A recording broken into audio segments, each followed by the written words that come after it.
Motivos para aguardar ansiosamente a chegada do final do ano não faltam. Várias festas, 13º, férias, programações, encontros, reencontros, momentos de família. E para algumas pessoas, até viagens. O espírito natalino toma conta e parece que existe no ar um clima de felicidade. Mas por que será, então, que justamente nesta época do ano há uma maior tendência ao desenvolvimento de um processo de depressão, ansiedade e estresse? Esse será o tema primeiro abordado no Entre Elas.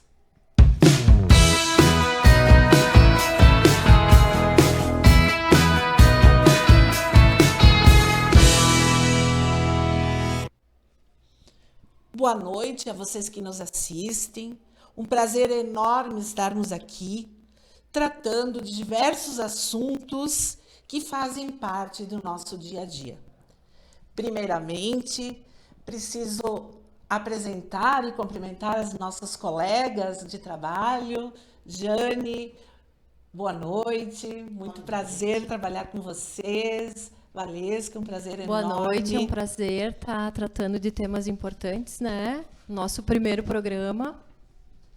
Boa noite a todos. Realmente, as festas de fim de ano afloram os mais diferentes sentimentos.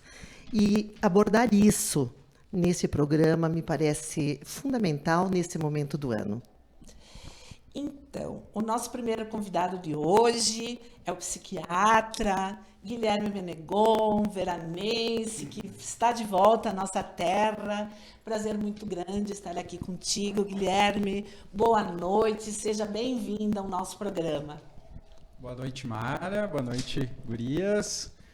O prazer é todo meu. Me sinto bastante honrado com esse convite. Acho sempre muito pertinente falar de sentimentos e tal, né? É sempre bom a gente falar disso, falando a gente entende melhor algumas coisas, né? Essa época do ano nos traz, assim, muitos momentos, muitos sentimentos bons, não tão bons, alguns de saudades, alguns de desencontros, solidão, tristeza.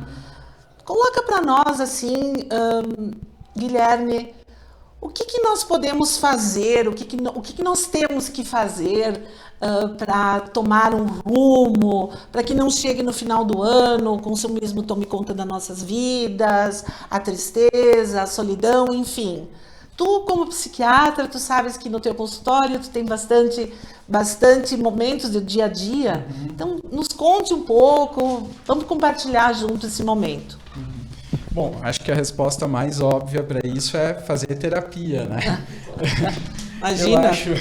Eu acho que, assim, eu acho que esse é um momento que a gente se reúne, né, com as famílias, né? E acho que esse talvez seja o primeiro ponto, né?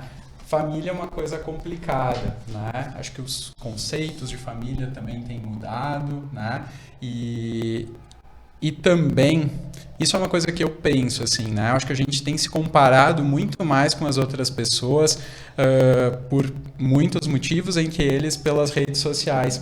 Então, eu acho que num momento do ano em que normalmente se reúne mais com as famílias, né? E a gente acaba se comparando mais com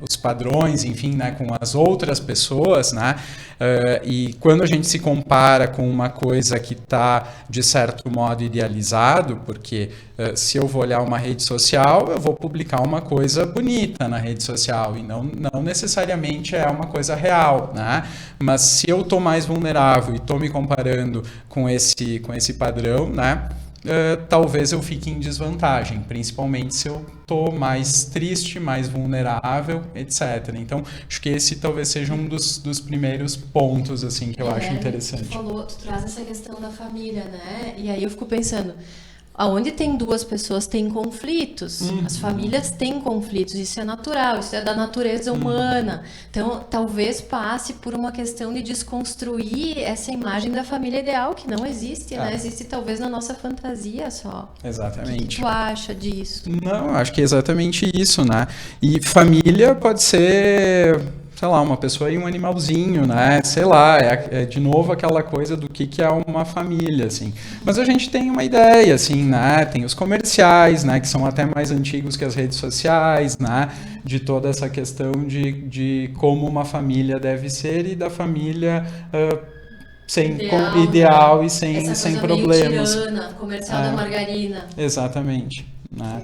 Então eu acho que isto já nas pessoas que estão razoavelmente bem gera algum tipo de impacto, porque se a gente parte desse pressuposto que, enfim, todas as famílias têm conflitos, porque são pessoas diferentes que convivem juntas e numa intensidade maior, né? Então, se eu estou razoavelmente bem, eu já me sinto em certa desvantagem, né? E se eu estou, por exemplo, passando por um episódio depressivo, né? A gente sabe que os transtornos de humor, né, o mais comum é o transtorno depressivo, boa parte deles tem uma relação com a sazonalidade. Existe uma mudança de humor conforme a época do ano, assim, né? E então, assim, passando por essa questão, assim, daí daqui a pouco a pessoa está deprimida, já tem todo um viés de pensamento, assim, então além da comparação, já faz uma interpretação das coisas que está enxergando de um jeito mais negativo ainda, assim, né? Falando da depressão, que é um transtorno de humor altamente prevalente, enfim, que a gente tem falado cada vez mais, né? Então vou interpretar isso com um viés mais negativo ainda, assim, né? Guilherme, racionalizando um pouquinho. A gente sabe que, terminado o dia de Natal, a noite de Natal, e terminada a passagem do Ano Novo, tudo continua. E no dia seguinte parece que a gente se alivia, não é verdade? Mas o que eu quero te dizer, chega esse período, a gente tem a impressão que tem que colocar a casa interna e a casa externa em dia. O que a gente não conseguiu fazer num ano, a gente quer fazer tudo nesses dias. Então começa a dar um estresse, aquela movimentação é muito maior, começa a surgir a angústia, porque tem coisas que nós devíamos ter realizado e não conseguimos realizar. Então me parece que muito maior do que a ideia da possibilidade de termos mais 365 dias à frente para realizarmos muitas coisas que deixamos de fazer e outras tantas que surgirão, fica aquela sensação da coisa não feita, da angústia, não sou capaz. E esse sentimento eu vejo muito presente em pessoas com quem a gente lida todo dia, né? Na escola ou na sociedade, e isso me preocupa um pouquinho, né? Saber que não existe esse olhar para os próximos 365 dias. Até porque assim, né, fazer uma avaliação da nossa própria vida é um pouco difícil, né? É muito difícil, porque tem toda a nossa bagagem, né? Tem o tanto que a gente se compara, de novo, o mesmo assunto, né? O tanto que a gente se compara com as outras pessoas, o tanto que a gente idealiza muito a nossa vida, né? E tem esses padrões, né? Então, é bastante... é prevalente isso, né? No fim das contas, isso é mais intenso para quem está doente, mas é uma coisa que acontece com todo mundo, né? E no fim, isso de não conseguir enxergar o futuro acaba sendo um sintoma de toda a pessoa que apresenta depressão, né, Guilherme? E é real isso que em dezembro as pessoas adoecem mais do ponto de vista emocional, pela tua experiência, assim? Eu acho assim, né? Se a gente for olhar, por exemplo, para suicídio, né, que talvez fique um pouquinho mais fácil de medir, assim, né? Esse tipo de data, por exemplo, é um momento assim que aumenta o risco, não só pela época do ano, assim, por essa coisa sazonal, né? Assim, a gente vê, por exemplo, quem tem um transtorno bipolar, né, que também é um transtorno de humor. Eu trabalhei em unidade de internação psiquiátrica, então a gente via mais pacientes internados com um quadro de episódio de mania, né, mais desorganizado nessa época do ano, assim, né? E, bom, enfim, fazendo um parênteses, isso também é uma coisa bem delicada. Tem pessoas que passam internadas não só por questões psiquiátricas, mas por outras nessa época, enfim, também é uma coisa bastante delicada, né? Mas as pessoas, enfim, adoecem nessa época, né? E essa questão dessa pressão social, familiar mesmo, também pode ser um precipitante, né, para daqui a pouco a pessoa que já não está muito bem tentar fazer alguma coisa. Então, sim, acho que tem uma relação, tem fundamento.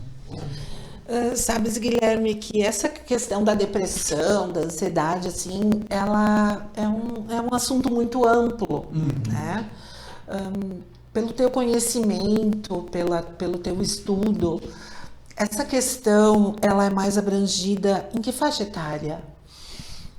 Como que tu enxerga essa questão dos jovens hoje em dia, toda a questão de final de ano, de provas, de ansiedade, vestibular, de passar, vestibular, decisões. Qualquer problema de saúde mental, se a gente restringindo essa área, assim, sempre vai ter uma chance maior de aparecer ou vai aparecer de um jeito mais grave quando se combinam diversas questões ambientais complicadas. Então, se tu tem uma demanda do ambiente maior, no caso dos jovens, né, tem uma demanda por desempenho, por conseguir uma nota, daqui a pouco a gente recebe bastante isso, né? Mesmo adolescentes que estão indo muito bem, daqui a pouco, não, eu quero mais do que isto, né? Ou, enfim, tem toda a pressão dos pais ou dos padrões de novo, e a gente se repete nessas coisas. Então, isso sempre vai ter uma chance maior dos quadros aparecerem.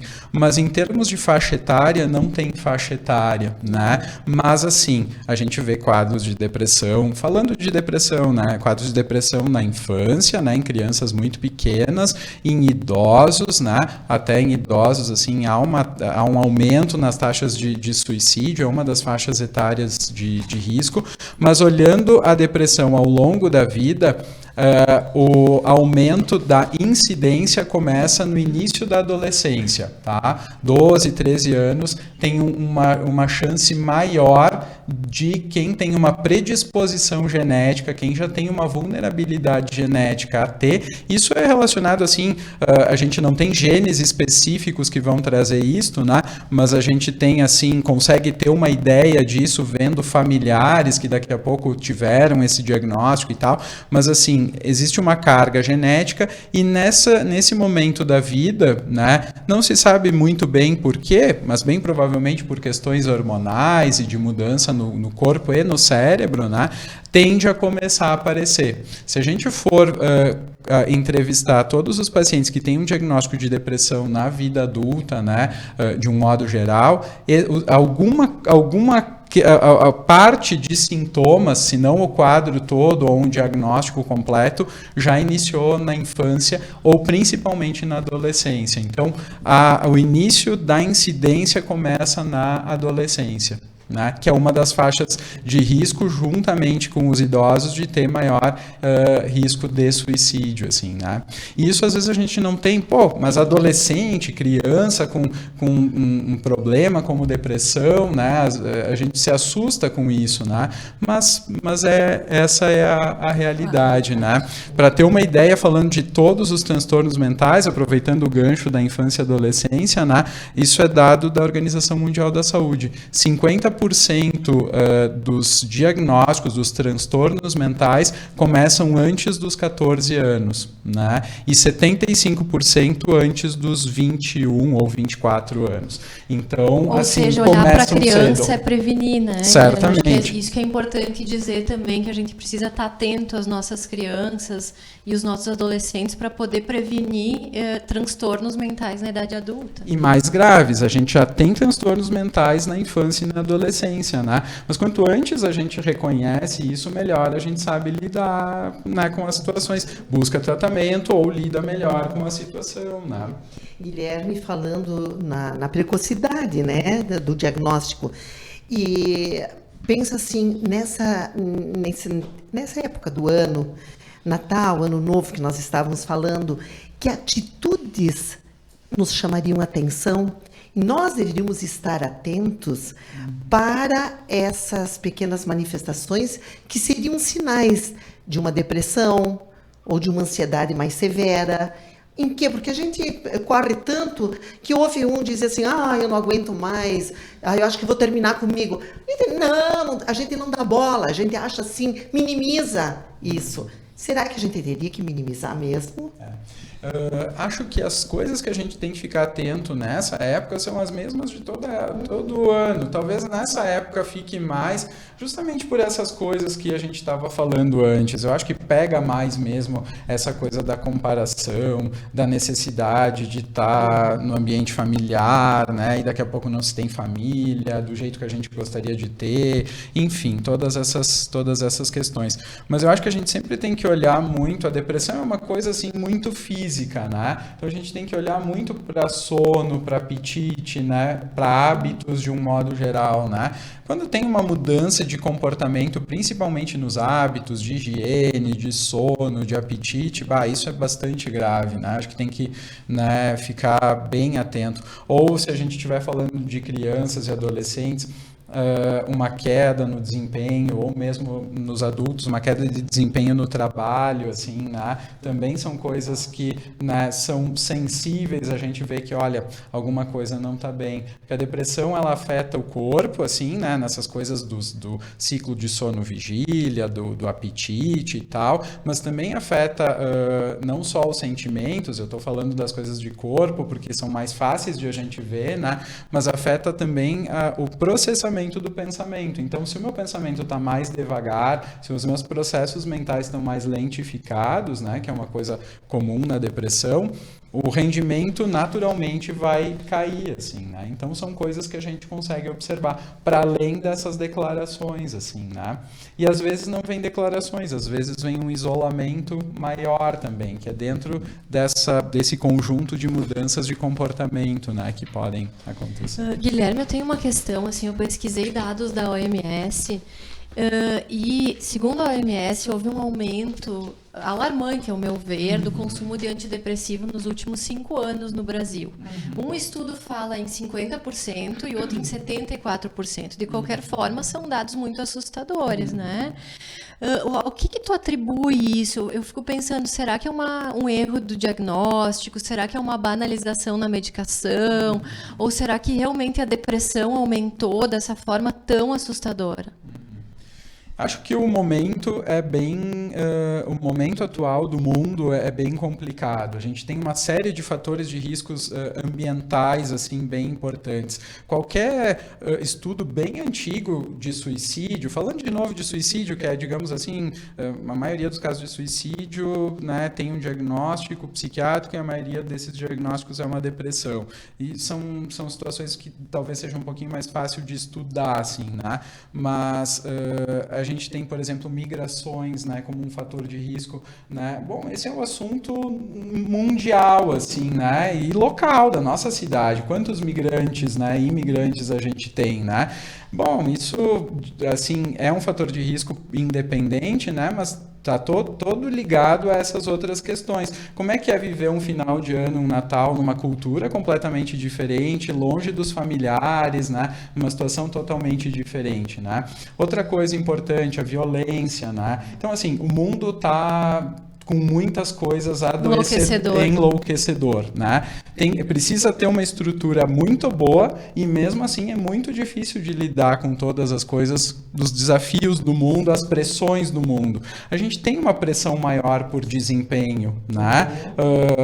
Se a gente for olhar, não muito tempo atrás, mas 1 ou 2 gerações atrás, né? Era luxo fazer faculdade, né? Não era todo mundo que fazia. Hoje é preciso fazer faculdade, é preciso ser muito bom naquilo que se faz, né? E ser muito especialista numa coisa para poder ter algum espaço nesse. Então, assim, tem uma pressão por desempenho. Então, acho que o mundo tá mais enlouquecedor. E eu acho que há décadas atrás o mundo era mais estável.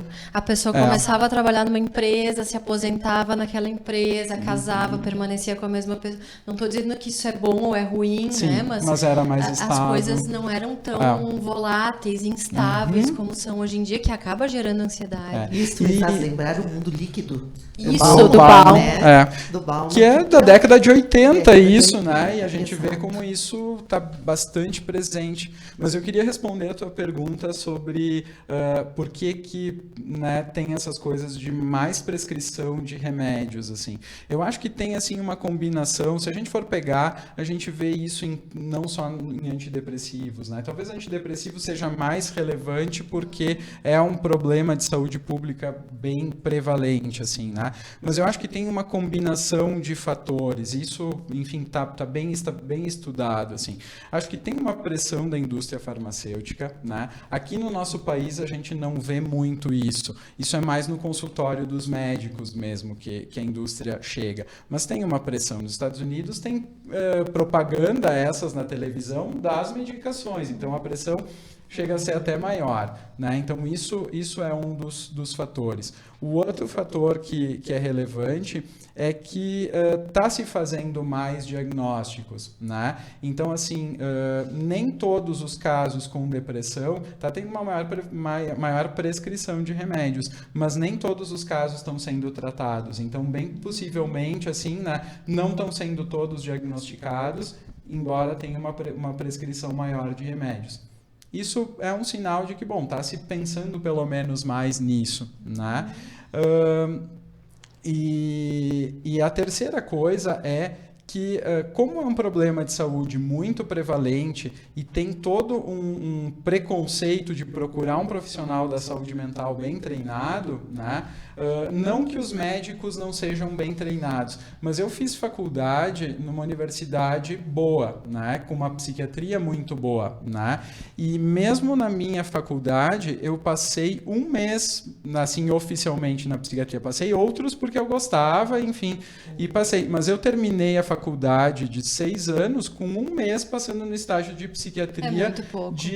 Assim, principalmente na internação com pacientes muito graves, né? Então, assim, isso não é o grosso da população. Então, assim, se eu, que me formei há não muito tempo, assim, já tem um tempo, na verdade, mas, né, já tive pouco contato, né? Pessoas que se formaram mais antigamente ou em instituições sem um serviço de psiquiatria bem estabelecido, provavelmente também não tiveram acesso. As pessoas, os clínicos, né, que que é onde é a porta de entrada, normalmente acabam estudando ou se atualizando mais nas suas áreas mais específicas, né? Mesmo que eu acho que depressão seja uma coisa para todo médico estudar, porque é uma coisa que todo médico vai atender, de certo modo, é uma coisa que lá pelas tantas não estuda, né? E aí acaba ficando muito nas mãos do laboratório que chega lá oferecendo uma medicação nova, assim. Então, acho que tem todos esses fatores. O lado bom disto, está se falando mais nisso, está se diagnosticando mais, muito mais do que antigamente. Mas o lado ruim é que muitas pessoas estão usando, daqui a pouco não precisando. Aqui, mais um fator culturalmente falando, assim, de uma coisa que eu observei muito daqui, assim, bem da prática clínica isso. As pessoas costumam fazer uma consulta e não fazer um acompanhamento, né? Pegam uma prescrição e vão renovando aquela prescrição infinitamente. Como se aquilo fosse eterno. Exatamente. Então, assim, às vezes, tu trata um sintoma de depressão, um episódio depressivo, mas ficam sintomas residuais, que são muito difíceis de avaliar. Talvez seja a coisa mais difícil de avaliar. Sintoma residual é risco para recaída, assim, a gente sabe que quem trata um episódio depressivo e fica com sintomas residuais tem uma pior qualidade de vida, né? Então, assim, a pessoa daqui a pouco está fazendo um tratamento incompleto e não está fazendo um acompanhamento para saber se realmente é aquela medicação, né? Às vezes está convivendo com um efeito colateral que não precisaria conviver, né? Então, assim, é preciso fazer um acompanhamento e eu acho que aqui, Principalmente aqui, eu já trabalhei, né, mais em Porto Alegre e tal, as pessoas tinham mais uma cultura, pelo menos as que eu atendia, de fazer o acompanhamento completo. Aqui nem todo mundo tem essa ideia. Que importante assim. isso, Guilherme. Acho que o que fica desse programa talvez tenha que ser isso, né? Das pessoas que estão nos assistindo, com certeza muitas delas utilizam esse tipo de medicação e que possam realmente voltar e fazer um acompanhamento com um médico psiquiatra para tratar, né? E não somente botar panos quentes nesse... Acho Ou que... tirar a dúvida com o seu médico, né? Não necessariamente tem que ser um psiquiatra, mas assim, tem que poder ter uma crítica, né, e tal, ou ter uma segunda opinião, né? É isso que eu percebo também. As pessoas tomam antidepressivo como se aquilo fosse para sempre na vida delas, e não solução, é dessa forma, né? Eles acreditam que aquela seja a solução do problema. Nós né? teríamos assunto para 10 programas. Meu não Deus, programa... é amplo, né? É amplo a questão da depressão, da ansiedade. Mas, Guilherme, nós queremos agradecer muito a tua presença aqui no nosso programa. Virá outras vezes. O Entre Elas está muito feliz com a tua presença. Acreditamos que todo esse teu conhecimento chegue aos ouvidos dos nossos queridos veranenses e toda a região, agregando sempre, né, toda essa conduta de ser um bom cidadão, um bom ser humano, de trabalhar, de procurar, de agir, e essa procura é incansável, né? A cura também. Essa questão é uma questão muito problemática hoje, o que nós vivemos da nossa doença da época, que é a depressão, né? Então, nós queremos te agradecer muito. Desde já, a gente quer te desejar um Feliz Natal. Estamos às vésperas do Natal, um ano novo grandioso, que tu possa vir outras vezes aqui conversar conosco, né? E também quero desejar às minhas colegas de programa um Natal muito feliz, muito alegre. Para todos nós, não é? Muito com menos presentes e mais presenças. Verdade. A questão, eu sempre digo e eu sempre aprendi, a questão não é ter, a questão é ser. E a gente procura ser bastante. Então, muito obrigada. Obrigada aos nossos ouvintes também que estão nos acompanhando hoje. E tenham todos um Feliz Natal e um Ano Novo cheio de paz, amor, alegria e muita felicidade. Boa. Eu gostaria de encerrar, Mara, se você me permite, o Guilherme, a Valesca. Eu não vou declamar, mas eu vou tentar expressar a ideia de alguns dos versos de Braulio Bessa no poema de Natal. Isso para quem está nos escutando, para todos nós. Que você, nesse Natal, entenda o real sentido da data que veio ao mundo um homem bom, destemido, e que o dono da festa não pode ser esquecido. Que você, nesse momento, faça uma reflexão independente da crença, independente da fé, da religião. Pratique o bem sem parar, pois não adianta orar se não existir ação. Abrace um amigo, perdoe quem lhe feriu. Se esforce para reerguer um amigo que caiu. E tente dar esperança para alguém que desistiu. Que você possa ser bom, começando de janeiro, e que esse sentimento seja firme e verdadeiro. Que a gente viva o Natal todo ano, o ano inteiro. Que legal, né? É isso aí que a gente precisa, né? A gente precisa ser, sempre ser e procurar ser. Eu queria agradecer também muito, Jane, Valesca, Mara, né? E desejo para vocês também um Feliz Natal. Agradeço de novo o convite. É muito importante falar dessas coisas. Eu gosto muito, enfim, né? E queria desejar sucesso no projeto de vocês. Nós estamos aqui hoje, né, Guilherme? Muito obrigada. E nós estamos aqui hoje e contigo vai ser o primeiro programa que vai ao ar. Que honra! Nos dá nossa uma estreia. honra muito grande, a nossa estreia contigo, muito né? obrigado. Então, a todos um Feliz Natal. Feliz Natal.